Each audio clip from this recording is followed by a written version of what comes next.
Hey everybody, this is Melissa with the Creative Season. Are you guys ready? I hinted about what we were going to do last week. We are painting cake because why not? What is that saying, when life gives you lemonades? No, when life gives you lemons, make lemonade. My theory might be when life gives you lemons, make lemon cake, or whatever kind of cake you want. And today I thought we are going to take our flowers from last week. Remember, we were doing flowers and vases, about a 15-minute video. It's on the YouTube channel if you didn't see it. Very simple, very fun. We're going to keep those on with those fun Gerber daisy feel. We're going to do a cake. It's going to be fun. Now, I will say this is going to be a little bit more intensive on the sketching. So I am going to show you how I sketch this out, and have your eraser ready because you're going to need an eraser and your paper and your pencil with your paper. So go ahead and make sure you have it taped down, and tape it down. If you don't want to tape it down, if you want to sketch first, that's fine. But sometimes taping it down helps me reminds me, oh, that's right, I've got borders. So what I'm going to do is we want to keep in mind a couple of things. I'll put this guy, you know what, I'm going to move these little flowers, and we're going to put this guy right here so he's still a little bit in the picture. Back this up just a little bit. Okay, move this guy. Make sure that the cake and the flowers are at a pretty much proportional size. Why, do you ask? Why? Because I made my last one, the cake was way small, and then the flowers were too big. So we're going to do kind of like the cake is in front of the flowers, and because we're not working on a huge paper, I'm going to bring this down some more. Okay, so with the cake in mind, we're going to make sure that this cake takes up a good amount. With this one, I'm actually going to do about maybe 60% of the drawing. All right, so what you're going to do with the cake, with the picture of the cake, is we're going to do kind of like a circle that's been squashed. So I do almost like a rainbow, kind of a flattened rainbow. And then at the end, I make it mark here. And that is a sharp edge. We're going to loosen that out. It almost looks like a lemon that we're going to widen. And then I bring it down here for my cake. And then once I have that going, so I know where my ends are, I'm going to loosen it out a bit. Now what I'm going to do is we will take I'll go all the way down, both sides, nice and easy like that, right? Making sure you can see this.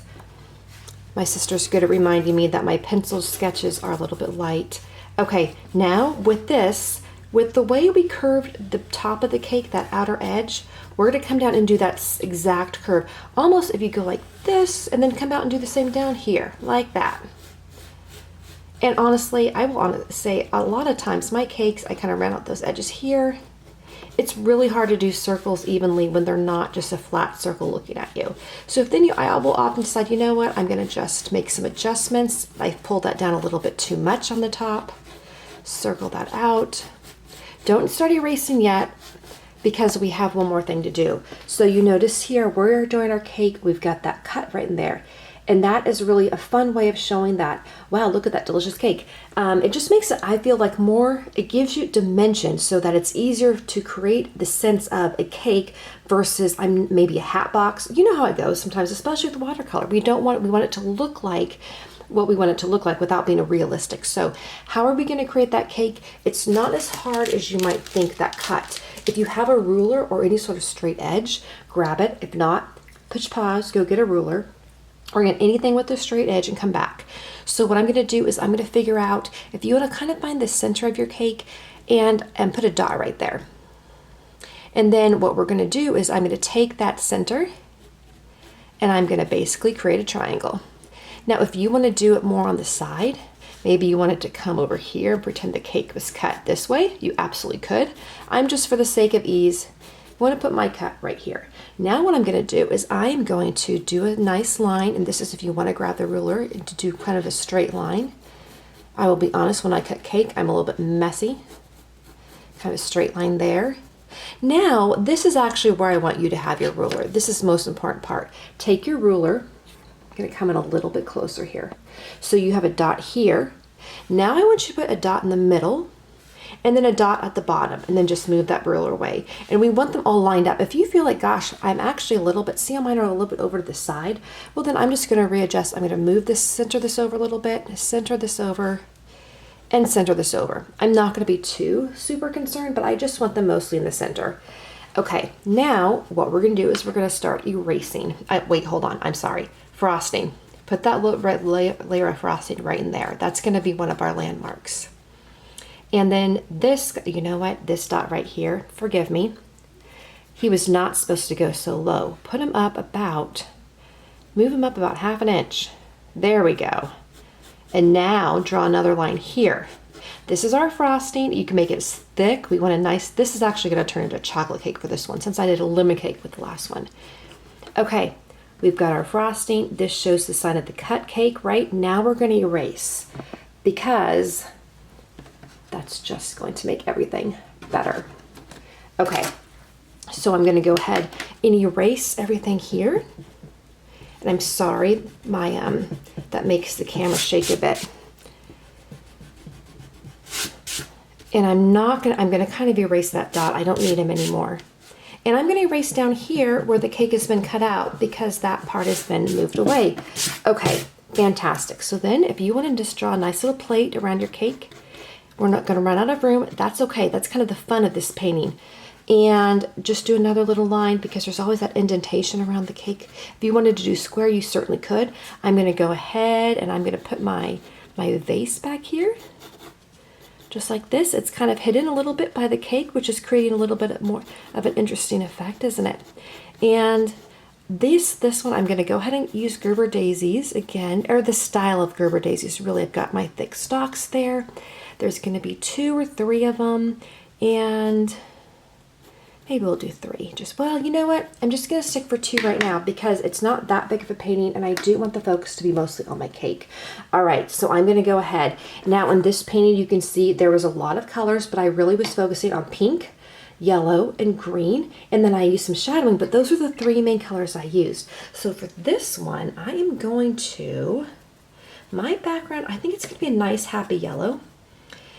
And again, my cake is gonna be chocolate, because that's really my most favoriteest kind of cake in the whole world. I like lots of cakes, but chocolate is one of my favorites. I forgot to say, draw just a little bit of a line here to show where our table ends. Again, we try not to make it right straight in the middle, but we have enough things going on today. This is kind of in the middle, but that's okay. I'm okay with that today. No, I'm not. Sorry. We want to avoid that middle. We're gonna pretend the end of the table's right there. Okay, great. And that's important because I need to know where my background comes, right? Okay, so there's my yellow. We're gonna start dabbing that in, and we're doing our color blocking. We're gonna do the background first, and then we'll move down to the inside of the cake while this dries. Try not to let it get too wet. Now I know I'm not gonna be able to show you the whole thing, especially because this other one that I did, that is a whole layer of paint that I let it dry. I did some of my work with the pen because it had gotten a little bit messy and I needed to go back in, let it completely dry, do some pen work, and then do another layer of paint. So I will have something up on the blog so you'll see that progression because I took some pictures to show you. I'm going to dab around here because I have to have room for my flowers. I'll put a bit of yellow background between the stems though. There we go. Okay, fantastic. Okay, very good. And we're going to continue on here. I'm going to do the plate. I think this plate is going to be pink. You guys know I love pink. I've been doing a lot of painting homes for stationery that I'm working on, and I realized I had set them all up last night to just kind of look where I was going, which one I was going to use and which one not, and I hardly had any pink. So I think I'm on a little bit of a pink craving right now. I want to get some more pink back in. I think I just love the cheerfulness, that kind of nurturing color of pink. And I have a little bit of a red, the alizarin crimson, mixed in here, and I'm going to go ahead. And then we have the very important decision to make of what is going to be our inside layer.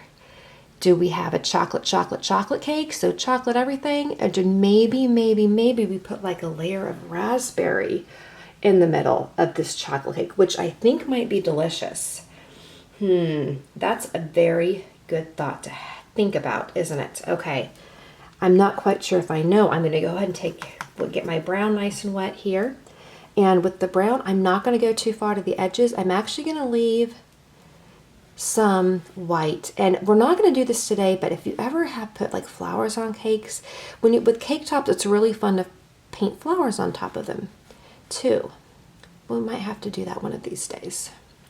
Okay, now remember, we are going to be creating that inside look of the cake is usually darker, I find. At least the way I make cakes is that I have a deep dark cake and the chocolate frosting is brown, but it's not as intense as color as my chocolate frosting is. I mean, as my chocolate cake is. All right, so again, just painting the outside. We are going to get to the inside. What I'm going to do to get that darker brown is I'm going to mix a little bit of blue, not a lot of blue, just a little bit of blue. Got to be careful around this pink to create a darker color. Now, see, are you starting to get hungry? A little bit, just a little bit maybe. I think that I'm going to make this an all chocolate cake, so no raspberry layer this time. But if you want to do a raspberry layer or whatever kind of layer you want, maybe you have a white frosting on the inside. Okay, so I'm going to take a little bit of blue, whatever blue, and if it looks too weird, just add some more brown to it. We're just going for a darker color. You could add black to your brown too, that would work. I try to use the same group of colors so they all look like they belong together. I don't want anything looking odd. But you know what? Today I might add a little bit of black. I'm over here playing around here. Okay, and so what I can also do is, if this is so dark, I can always come back and do a layer of brown underneath it. Okay, so this is my cake in here, and the cake is we're showing it cut all the way in. So all of that is going to be, go ahead and do a straight line all the way down the middle. That is just showing where that line is cut. That'll probably get blended in, but it's a nice way of reminding myself, okay, I'm painting outward. So I'm trying to keep that direction, that texture going with the direction of my paint. And beware of that line, that we left that dot there too, so it kind of reminds me, that's for my frosting layer. And I'm gonna go right down there. That looks lovely, and I will end up going over that with a brown just to lighten it up a little bit. Okay, so we're gonna move over here. I've got my green stems. And I've got green stem here. We're gonna let that just sit for a minute and let that dry. I think what I'm gonna do too is we're gonna pretend that we have a light green tablecloth that just matches our stems. And leave some room, leave some white to create that watercolor look. We'll end up coming back and adding some shadowing. And I'm gonna go ahead and make the vase pink so we have something else pink in our painting. You had noticed over in this one, I had actually forgotten to take out a line. So what I did is I just created a stripe here. And if you wanna do that, go right ahead. We could even do that with this one too. I can create a stripe. Just something fun to change it up, add a little bit of variety. And remember, our cake is kind of jutting out in front of the vase, so we know.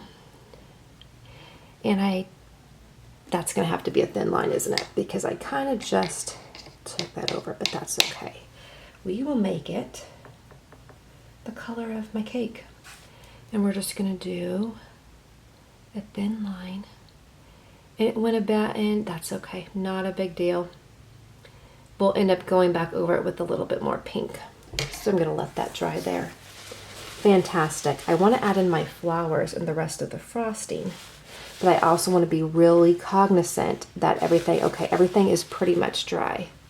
So I am going to go ahead, sometimes I forget what color is on my brush, with my flowers. And we are doing these Gerber daisies, and their stalks are just kind of hanging off to the side. They have a little bit of an attitude, the Gerber daisies. You'll notice too, if I pull one out, they just kind of fall over. They're kind of cute. They're fun. They're spunky. They don't seem to take themselves too seriously. So I'm just kind of giving them a little bit of attitude, letting them kind of go whichever way they want. Nice. Then what I'm going to do is I'm going to take a smaller brush, go back into the brown so I can create that eye in the center. And I'm just going to go like this. There we go. And then over here too. And hopefully it's going to bleed a bit, but that's okay. That's fine. That is fine. Okay. We're going to come over here. I'm going to add a little bit more pink, and this guy's coming along. Do you see how it's kind of coming along? Go ahead and throw some more pink if your frosting gave way. Take a little bit of pink and deepen it up where there's shadows. So inside the cake platter, right underneath the cake bottom, around the edge, there's all shadows down there. There we go, on the outer edge of the cake. Perfect. Let's go back on the top. Let's finish up our frosting. And we're about 15 minutes in now. I have a little bit perfect. This is now what I would recommend you do is now let it dry. And then come back. If you want to do a little bit of pen work, that would be fine. Ooh, I got this a little bit darker than I wanted. If you do something like that, you just blot it off. I'm going to take the brown, that lighter brown, and I'm going to go just a little bit in here. See how that kind of creates a nice dark brown without it looking too dark. That was a very rich chocolate cake that we were creating, wasn't it? And don't forget too, we have that inner layer of chocolate. So I'm going to go back in here as well. Now, if you want to do, you may have noticed I did some splatters, which I think is really fun for a party cake, you know, a piece of art that is just more of fun. Do a little more brown in there. But you do need to wait till everything is done and dry. Otherwise, the splatters just merge in with everything else. So now that I've got these layers on, I'm going to let everything dry. Gonna go over here just a little bit. And then I'll come back in. I'll do some ink work.